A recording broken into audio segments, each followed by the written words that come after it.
Okay, so let's try another one. Let's just paste now the settings onto this one. Oh, wow! So you just dropped the bag on the new iPhone 17 Pro, didn't ya?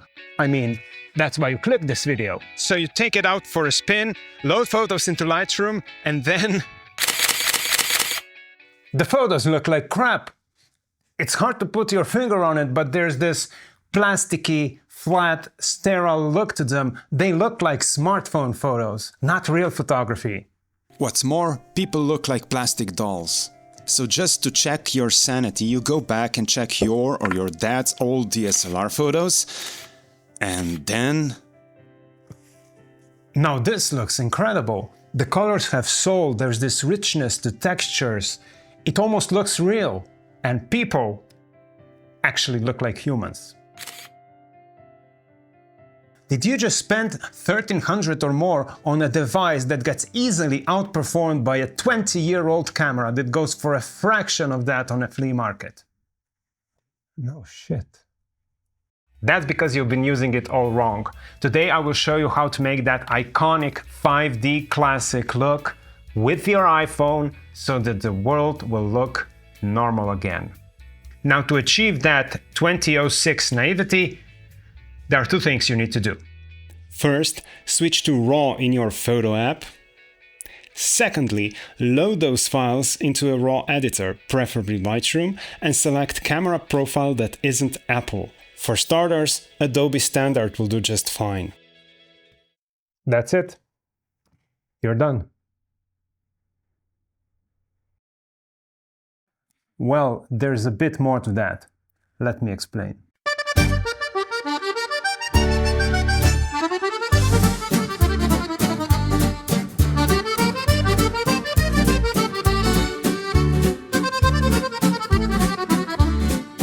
You see, it's just like Apfelstrudel. If you find it too sweet, you can blow away the powdered sugar a little bit, from the top. But you cannot unbake the sugar that's inside. The taste is fixed. We need to learn how to bake our own Apfelstrudel. This is why we switched to the RAW file. This is a RAW file. This is a JPEG. By going back to the RAW file, you're going back to ingredients.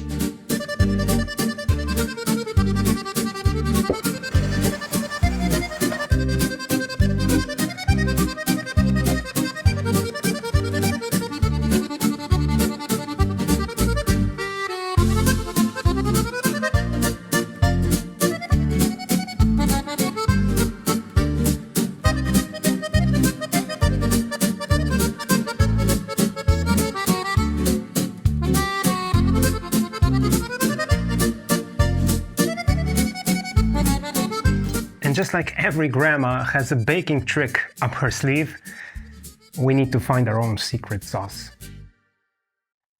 To do that, we're going to have to run a scientific controlled experiment. We're going to take identical captures with both instruments, load data into Lightroom, scrutinize the results, deconstruct the differences, and hopefully by the end of the process, we can make a Lightroom preset, something we can slap onto every future iPhone photo to make it as lucrative as your mortgage plan in 2006. Now, for the first experiment, I chose this graffiti color train, which is like an orgy of color, and I even got a gray card with magnets. See? Science. And this will get us 99% of the required color science.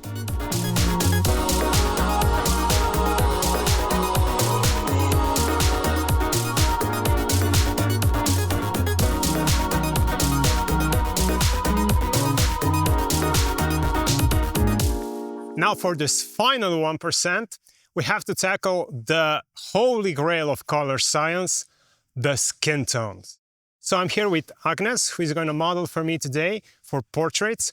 We have color chart, and let's see how this goes.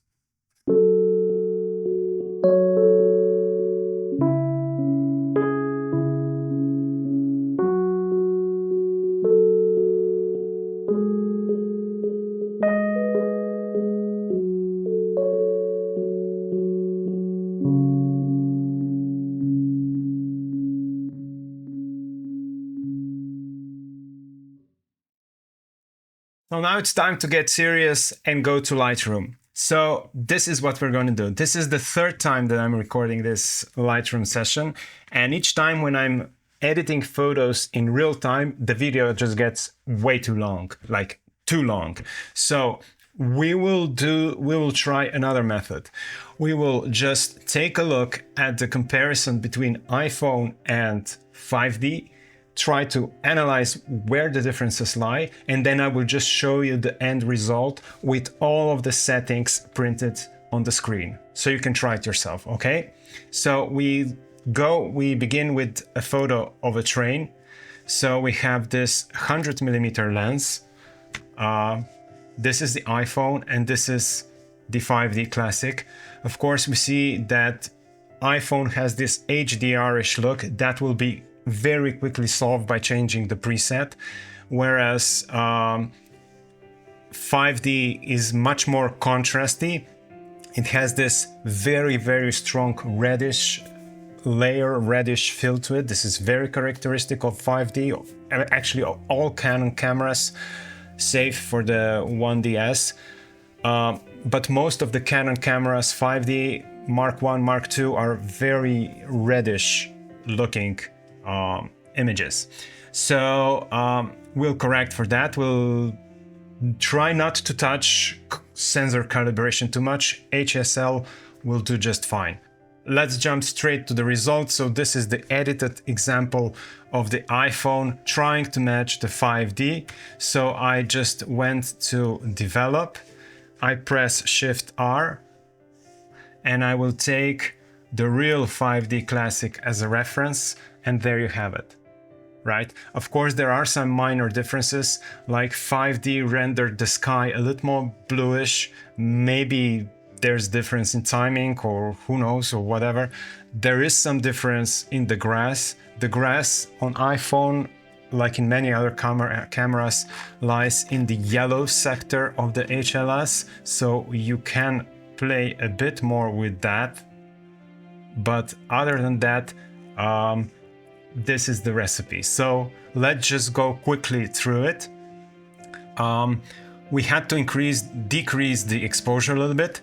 We increased the contrast by highlights, shadows, highlights up, shadows down, whites up, blacks a little down. And then we have, this is the core. I will print the screen for you. So we have to saturate the reds. We have to darken the reds as well. This is the characteristic Canon red, but we also have to saturate most of other colors, and we have to darken the blues. Basically blues, cyan, green, not so much blues, but greens and aqua have to be also saturated but darkened.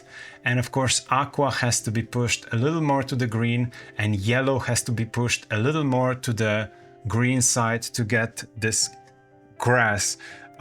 We're still not quite there yet with the greens and with the cyans, but yeah.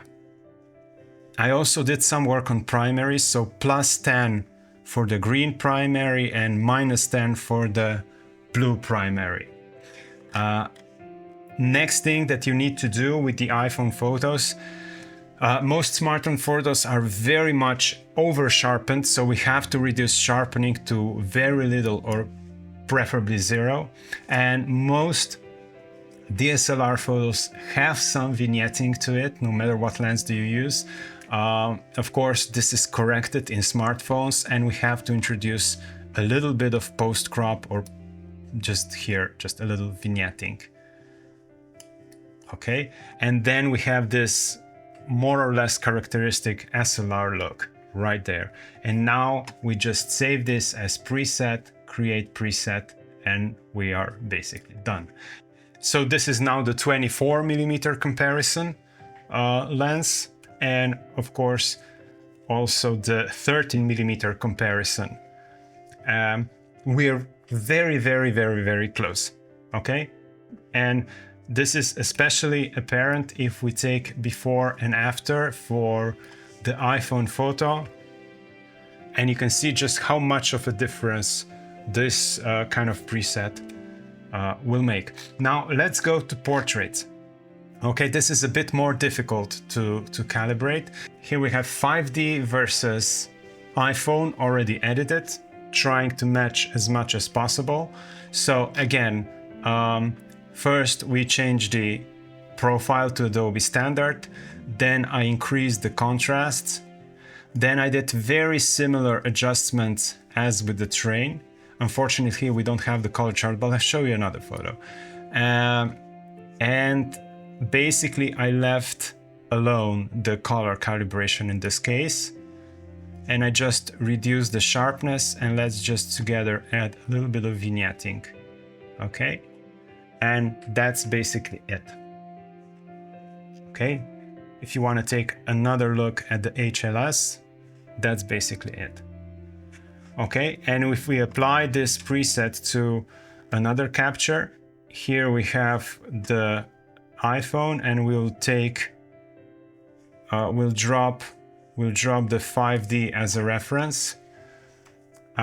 We can now zoom into color chart, and we see that we are basically very, very close.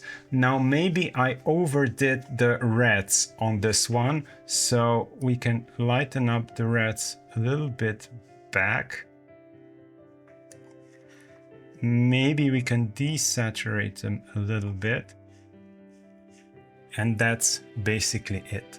EOS, 5D Classic, and iPhone, and they are looking almost identical now. It's incredible what you can do. So this is all kudos to Apple for making their RAW files so freaking flexible. You can really make them look as close as possible to 5D Classic. And just to show you the difference, that's before and after for the iPhone photo. We can take a look at another one. Let's just paste now the settings onto this one. Oh wow! Like it really looks like DSLR. Oh shit, it's incredible. And this is how you transmute your iPhone into a 5D Classic. Of course, 5D Classic is just one of the flavors on our table. We have Nikon D200, we have Canon 1DS Mark I, actually the very first full-frame camera on the market, and actually still my favorite. But for that I need your help. Please help me grow this channel. Like, subscribe, comment, all that jazz. It will help a lot to grow, monetize this channel, get sponsors, whatever, and then we can hunt for other cameras, make new recipes, and hopefully we can viel mehr Apfelstrudel zusammen backen. Thanks so much. Bye.